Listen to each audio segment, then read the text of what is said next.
vous avez utilisé des contenants bien nettoyés, bien stérilisés. Vous avez mis à l'intérieur un bon terreau pour semis. Vous avez mis quelques graines. Moi, j'en ai mis pas mal, là, de coriandre à l'intérieur. Et maintenant, qu'est-ce qu'on fait avec ça pour avoir des beaux plants en santé au jardin? Quel est le premier élément le plus important à considérer selon vous? C'est la chose la plus importante parce que sans lumière suffisante, vos plants vont s'étioler, ils vont rester faibles, puis ils ne se développeront pas comme il faut. Mais maintenant, quelle lumière utiliser? Première chose, si vous avez une belle grande fenêtre côté sud de votre maison, ça peut être un endroit propice. Il faut vraiment là, que le soleil rentre de façon directe plein sud pendant un bon 12 heures, bien fort, bien puissant. Puis vous allez tourner vos plants d'un quart de tour à tous les jours pour pas qu'ils s'en aillent vers la fenêtre puis qu'ils s'étiolent vers la lumière de la fenêtre. Mais malheureusement, la majorité d'entre nous, on n'a pas cette chance-là d'avoir une belle grande fenêtre comme ça. On va donc avoir besoin d'un ajout de lumière, donc d'un éclairage artificiel pour garder nos semis en bonne santé. Qu'est-ce qu'on a de besoin comme type de lumière? Dans le soleil, il y a deux spectres qu'on retrouve. Le premier spectre, c'est le spectre que l'on dit bleu. Là, je vous montre une lumière pour plantes qui présente les deux spectres. Donc, mon premier spectre est le spectre important pour mes semis. Donc, au niveau de mon spectre bleu, il est responsable de la croissance végétative et de la croissance des feuilles. Puis c'est vraiment ce qui est important pour les semis puis les jeunes plants parce que c'est ce qui nous permet de réduire justement l'étiolement au niveau de nos plants.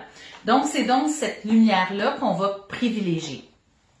Et quand je vous parle de lumière ordinaire bleutée, ça peut être un élément, là, la bleue, pas la jaune, qui peut être utilisée à ce niveau-là. La lumière rouge, elle, qu'on retrouve ici, est importante, elle, pour la régularisation de la floraison et de la production de fruits. Elle aide aussi à augmenter le diamètre des tiges, puis elle va favoriser la ramification, mais ça, on n'en a pas besoin pour nos semis. Si vous désirez, comme moi, avoir un jardin, même l'hiver, à l'intérieur de votre maison, vous allez avoir besoin de ces deux spectres-là. Mais si vous désirez seulement faire des semis, le spectre bleu, les lumières Cool White du magasin vont être suffisants. Puis vous le savez, moi, j'essaye de regarder ce que j'ai à la maison puis d'utiliser ce que j'ai sur la main puis de dépenser le moins possible. Donc, je vais vous donner mes trucs. Puis de mon côté, ça fonctionne bien. Donc, ça devrait bien fonctionner pour vous aussi. Donc, la première chose que vous pouvez utiliser, je vais me pencher pour la prendre, ma belle lampe, c'est une lampe de travail, tout simplement. Puis à l'intérieur, si c'est seulement pour les semis, bien, vous allez mettre une ampoule, selon les normes, une bonne ampoule d'aile bleue. Celle-là, c'est du 60. Donc, c'est ce que j'ai acheté d'office pour mettre à l'intérieur. Puis ça peut fonctionner très, très bien pour vos semis. Donc, pas besoin de dépenser énormément. Vous le penchez au-dessus de vos semis à une dizaine, une quinzaine de centimètres, puis ça va être vraiment correct. Donc, faites le tour de vos lampes comme ça, là. Puis, ça va être suffisant. Pour l'hiver, moi, ce que je fais, quand j'ai des grands plants, puis je vais avoir une lampe toute seule, bien, je mets une lampe pour plante, tout simplement à 4$ au magasin, 1$. Et ça fait amplement le travail au niveau de nos semis. Le deuxième type de lumière, c'est des lumières fluorescentes, soit vos néons de garage ou encore comme moi, là, mon néon d'atelier au plafond. C'est un moyen qui est très économique aussi. Si vous désirez produire que des semis, bien, on y met à l'intérieur des néons Cool White, ou moi, regardez, je m'approche, là, c'est des néons vraiment au niveau des plantes, donc c'est des T12. Moi, c'est des néons ici de 4 pieds. C'est les plus standards, puis je vous dirais pas mal les moins chers, là. Si vous voulez vous acheter une structure de néon, là, comme ça, c'est vraiment, là, ce qu'il y a de plus économique. Puis, avec le spectre comme ça, moi, bleu et rouge, ben, je peux amener des plants même l'hiver ici. Mais si vous désirez seulement faire des semis, ben, prenez des néons bleutés puis ça va être suffisant pour ces derniers. Moi, j'ai installé des chaînes, puis quand mes plants de tomates puis de poivrons deviennent assez gros, ben ils s'en viennent ici en dessous de cette lumière-là. Mon troisième type de lumière, ben c'est mes lampes d'atelier. Bon, là, je vais faire de la publicité pour la compagnie. Je suis pas payée. Lampe d'atelier Noma qu'on trouve dans toute grande surface, le magasin de rénovation ou quoi que ce soit. Puis à l'intérieur, ben, j'ai mis des ampoules Cool White, tout simplement. Et regardez comment est-ce que les semis sont beaux. Mes petits brocolis, mes petits bruxelles. J'ai des poivrons, j'ai des fines herbes, j'ai mes bébés aubergines qui sont là. Et tout se porte à merveille. Et maintenant, le quatrième type que vous pouvez avoir, là, il faut investir un peu plus. Moi, comme je vous dis, je fais de la culture intérieure l'hiver, donc ça me sert les deux spectres, là, le rouge et le bleu, à arriver à la fructification de mes plants. Il y en a plein de sortes, OK? Moi, c'est des lumières d'ailes, vraiment, avec des petits picots rose, rouge et bleu en dessous. Mais si vous voulez vous en procurer, il y a aussi les lampes qu'on dit T5, avec une lumière qui ressemble à celle du soleil. Mais moi, pourquoi j'ai choisi des petits d'ailes? Même si mes grands cheveux, là, ici, de poireaux et d'oignons, s'approchent, c'est pas assez chaud pour les brûler. Par contre, une lumière T5 est beaucoup plus chaude. Donc, si vous décidez d'acheter une T5, il faut faire attention, là, vous allez aller toucher à vos plants régulièrement pour être sûr qu'ils ne brûlent pas et que c'est pas trop chaud. Puis si c'est trop chaud, ben, on monte la lampe conséquemment pour pas que nos petits semis brûlent. Et un dernier petit point important au niveau de l'éclairage, avant chaque début de saison, prenez le temps de bien nettoyer vos ampoules, vos lampes, vos lumières pour pas qu'il y ait de poussière dessus, parce que la poussière diminue l'intensité lumineuse, donc l'efficacité de vos lampes. Et maintenant, finalement, vos plants, vos petits semis doivent avoir 16 heures de lumière par jour. Donc, je vous conseille d'avoir une minuterie pour vos lumières à ce niveau-là. C'est vraiment utile. Sinon, ben, vous ouvrez vos lumières quand vous vous levez le matin et vous les fermez le soir quand vous allez vous coucher. Les lumières, je vous le répète souvent, une distance à peu près de 2 à 4 pouces le bout de nos plants des lumières. Donc, c'est à peu près en centimètres, entre 5 et 10 centimètres là, qu'on devrait avoir idéalement là, de notre intensité lumineuse. La température de jour, 20-22 degrés, puis le soir, on baisse ça à 15 degrés. Pourquoi? On veut commencer à les habituer à ce qu'ils vont vivre à l'extérieur. Faut être un petit peu méchant là avec eux autres, OK? Et il faut pas oublier non plus au niveau de l'éclairage, regardez comment c'est pas égal là aux extrémités et dans le milieu. Donc, on fait faire une rotation à nos plants. Ceux qui sont plus à l'extérieur, là, on va les ramener plus vers le milieu. Ceux du milieu, plus vers l'extérieur pour qu'ils aient tous la même intensité lumineuse puis qu'ils grandissent tous de la même façon.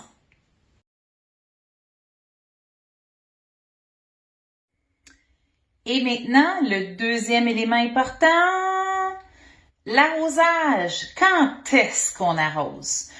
Moi, je vous dis, quand la terre, je la vois qu'elle est sèche, qu'elle devient un peu comme brun pâle sur le dessus, ça me donne déjà une bonne idée. Puis quand la terre se décolle des rebords, là, moi, c'est pas le cas parce qu'ils viennent d'être arrosés, ça fait pas longtemps, mais vous allez voir la terre, là, vraiment, elle décolle du bord, puis on s'aperçoit, là, qu'elle s'en va plus vers le milieu, puis que ça fait un grand espace tout le tour. Ben là, ça nous donne une bonne idée que notre terreau est sec, puis qu'il faut arroser. Il faut pas négliger ça parce que les racines là, de nos petits plants sont vraiment très fragiles à ce niveau-là. Puis si on les oublie, là, même 2-3 jours, vous partez au week-end, déjà ça va être trop. Surtout si vous les avez mis là, dans des barquettes de coco comme ça, de carton. Là, c'est fou comment ça sèche vite. Vous allez les perdre et les faire mourir. Donc, il faut pas les oublier. Puis il faut aussi avoir des trous. Je vais vous montrer ici mes petits poivrons. Des trous dans le fond du contenant là, pour évacuer l'eau quand on a trop d'eau. Bien, bien, bien important de considérer ça. Comment est-ce qu'on arrose maintenant? Moi, ma première façon, quand ils sont tout petits, là, comme mes brocolis, mes bruxelles encore ici, je les arrose à la surface de la terre, pas sur le plan avec de l'eau. Puis, c'est suffisant. Là, regardez, j'ai encore des petits bébés qui poussent. Donc, c'est assez pour ce type de plan-là. Si vous avez des pots comme ça, je vais vous montrer un autre, là. Je fonctionne vraiment bien comme ça avec ces pots-là. Ils ont des trous dans le fond. Ce que je vais faire, je vais mettre de l'eau dans le fond de mon contenant, de ma barquette ici, jusqu'à peu près au tiers de mon pot. Je vais le laisser à peu près une bonne vingtaine de minutes boire par la base, donc par les racines. Puis après ça, j'enlève le surplus d'eau à l'intérieur de ce plateau-là. Donc, c'est une autre bonne façon là, de fonctionner en donnant à boire par les racines. Puis, il faut vraiment enlever l'eau là dans le fond si on veut pas le développement de champignons ou de moisissures. Le troisième élément important, il faut éclaircir nos semis. Si vous avez semé à la volée des tomates, là, comme j'ai fait ici avec des semis de marguerite dans une grande barquette, puis que tout le monde a de la place pour bien pousser, attendez, là, eux autres qui n'ont pas de cotylédon, là, mais attendez que à la place des deux fausses feuilles, deux vraies feuilles se soient formées. Vous allez pouvoir vider la barquette, comme je vous ai montré dans la première vidéo sur les semis, les séparer dans le fond et les repiquer. Par contre, si vous avez fait un test de germination, puis que vous n'avez pas pris de chance, puis que vous en avez semé plusieurs, ici j'ai des mini poivrons jaunes, des mini poivrons rouges, juste pour être sûr que ça germe bien, puis là vous êtes pris avec un tapon de poivrons comme ça, il faut faire de quoi? Parce que là, ils n'ont pas de place pour pousser. Ça, c'est la règle que j'utilise. Si vous en avez 3 ou plus, comme j'ai dans un petit espace comme ça, vous allez les regarder, vous allez regarder leur développement comme il faut. Regardez, j'en ai un beau là ici. Les feuilles sont en train de se développer. C'est sûr que lui, je vais le conserver. Lui, il est mal parti. Il a les feuilles vraiment bizarres puis déformées. Même s'il commence à faire des feuilles, ça risque d'être un plan un peu tout croche. Après ça, j'en ai 3 autres qui poussent. Lui, il est en train de faire aussi des belles feuilles dans le milieu. On voit qu'il est en train de bien se développer. Fait que je prendrai un ciseau, je viendrai couper à ras le sol ce plan-là. Je n'arrache pas parce que je ne veux pas abîmer les racines. Donc, ciseau, je viendrai couper celui-là. Je viendrai couper le tout petit ici. Puis je m'arrangerai pour garder là. Donc, je ferai vraiment, vraiment attention. Je viendrai couper l'autre à côté. Donc, dans un pot comme ça, j'en garderai 2. C'est sûr que si j'ai une cellule qui est toute petite, ben j'en garderai juste un dedans. Là, je vais en laisser pousser 2. Puis quand les 2 vraies feuilles vont être développées, mais je vais les séparer par la suite là, dans leur pot individuel. Si j'en ai 2 ou moins par cellule, là, ce que je fais, c'est que je les laisse avoir leurs 2 vraies feuilles. Donc, c'est sûr qu'ils vont se battre un peu là, pour les nutriments, pour l'eau, pour la lumière. Donc, je surveille un petit peu plus mon terreau. Puis, une fois qu'ils ont leurs vraies feuilles, je vais prendre la petite cellule, je vais la squeezer pour pas tirer par la tige, là, par ma fine tige dans laquelle les nutriments puis l'eau se promènent. Donc, je vais les prendre après ça par les feuilles et je vais les replanter comme je vous ai présenté dans le premier vidéo. Au niveau des fines herbes, c'est pas grave. Moi, j'en sème tout le temps 3, 4, 5, 6 là, par petit pot. Vous avez vu ma coriandre tantôt, je l'ai retournée sous la lumière, mais j'en ai comme 7, 8. Puis quand je transplante ça, après ça, dans un beau gros pot au jardin ou en terre, bien, ça fait un peu comme les fines herbes qu'on achète l'hiver en pot, là. C'est bien garni, c'est bien fourni et c'est beau au jardin. Donc, les fines herbes, pas obligé de les éclaircir trop, ou attendez aussi qu'il y ait plus de feuilles, puis vous allez être capable de les séparer dans 2, 3 pots par la suite.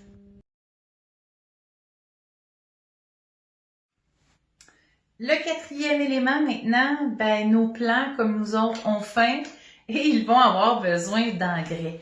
Mais on se demande toujours à quel stade de leur développement comme petits semis on commence à leur donner de l'engrais.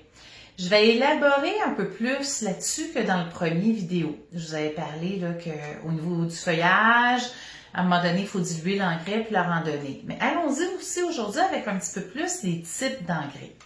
Au début, on le voit, les plants ils développent 2 fausses feuilles qui sont les fameux cotylédons.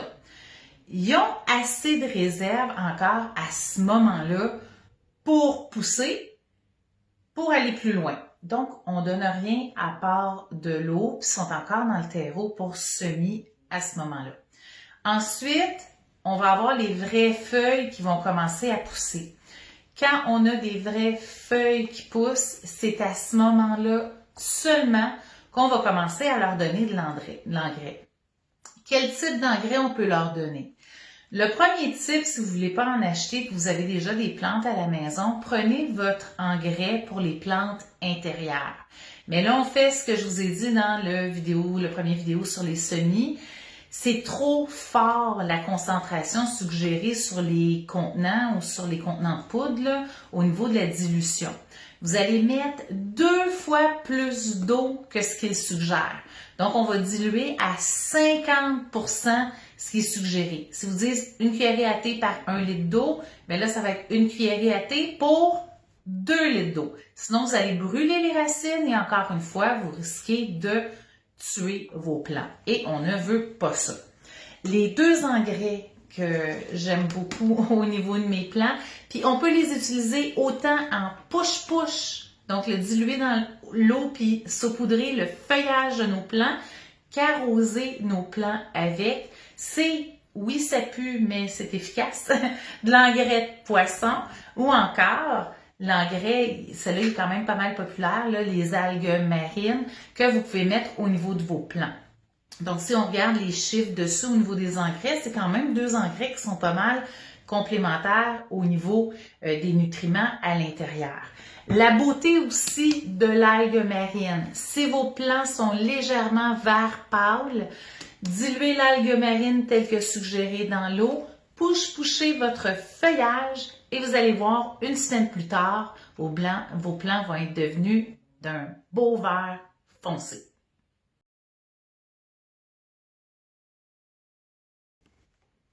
Et mon 5e élément, mes plantules, mes petits plants, ils ont besoin d'air qui va venir passer entre chacun des petits plants puis entre le feuillage. C'est super important parce qu'on ne veut pas de problème fongique au niveau de nos semis. OK, on ne veut pas qu'il y ait d'humidité qui reste sur nos feuilles ou encore trop d'humidité dans le terreau, là. La fonte des semis, on n'en veut pas. Donc, qu'est-ce qu'il va falloir faire? C'est utiliser soit un ventilateur. Vous allez l'ouvrir le matin, là, en même temps que vous ouvrez l'éclairage. Vous partez le ventilateur ou vous le mettez aussi sur la minuterie. Donc, une bonne façon de fonctionner. Pendant 16 heures, il va faire bouger vos plants et vous l'arrêtez par la suite. Vous n'avez pas de ventilateur et vous voudriez avoir un chat, mais vous n'avez pas non plus. Qu'est-ce qu'on fait? On va flatter nos semis. Ah oui, c'est bizarre à dire, là. Mais en faisant ça, regardez qu'est-ce qui arrive au niveau de mes tiges. Je les fais bouger et mes plants vont se renforcer automatiquement. Donc, faites-le quelques fois par jour, puis ça va permettre d'avoir vraiment des tiges vigoureuses et des plants forts à mettre au jardin. Et la dernière étape, ben, ça grandit ce petit monde-là, il va falloir les repiquer. Je vous avais montré rapidement dans le premier vidéo sur les semis, le repiquage des tomates que j'avais fait pousser dans une barquette à champignons. Mais est-ce que c'est la même chose quand on fonctionne avec des cellules comme ça? Quand vous allez avoir, encore une fois, là j'ai pris du millepertuis, là c'est une vivace qui va aller au jardin, mais exemple, supposons c'est des tomates ou des poivrons là-dedans, vous allez avoir 2 ou 4 vraies feuilles au niveau de vos semis, il va falloir les sortir et les mettre dans un pot plus gros. Donc, de la façon, moi je considère mes pots, j'ai cette hauteur-là actuellement, je vais prendre un pot à peu près le double de la hauteur de ma petite cellule ici. Pour la sortir, encore une fois, je n'irai pas tirer sur mon plan. Là. Je vais squeezer. Regardez que ça sort. Okay. Je squeeze mes cellules. Le plan sort. Donc, comme ça, je n'abîmerai pas mon plan à la sortie. Et je peux prendre un couteau ou une cuillère après ça, puis le sortir de la cellule. Donc, dans mon pot qui va être 2 fois plus gros, je ne prendrai plus de la terre à semis. Je vais prendre du terreau, là, organique de transplantation au niveau de mes légumes. Moi, j'utilise ProMix, mais il y en a d'autres sortes. Donc, c'est un terreau qui est un petit peu plus riche avec du compost à l'intérieur. Je vais remplir mon pot, je vais faire un trou dans le milieu, donc dans la terre, puis c'est là que je vais insérer ici mon petit plant à l'intérieur. Et c'est la même chose, là, je m'en occupe par la suite. Si vous êtes comme moi puis vous récupérez, ben j'utilise beaucoup des pots de yogourt, là, 650 grammes, 750 grammes. C'est vraiment l'idéal. Puis parfois, pour certains plants, il va falloir faire un autre repiquage avant leur mise en terre au jardin. Donc, allez-y graduellement. Dès qu'on voit que les racines commencent à sortir par les ouvertures que vous avez faites, ça veut dire que mon plant est tassé à l'intérieur, puis qu'il est temps de le replanter pour qu'il y ait un bon développement racinal puis qu'il soit bien fort une fois rendu au jardin. Il y aurait une autre phase, une 7e dont j'aurais pu vous parler aujourd'hui, mais je vais faire un 3e vidéo sur les semis pour vous montrer comment bien acclimater vos plants à l'extérieur avant leur mise en place au jardin. C'est quelque chose que je vous dis, on ne fait pas ça en 1 ou 2 journées, là. Je vais vous montrer là, sur une période de 7 à 10 jours comment y arriver. J'espère que vous avez aimé cette 2e capsule sur les semis. Si vous avez des questions, n'hésitez pas à les écrire ici en dessous du vidéo. Vous pouvez suivre aussi la Baie de Carotte sur Facebook et Instagram. Et on se revoit pour d'autres capsules de jardinage, d'autosuffisance, de soins des poules. À bientôt tout le monde!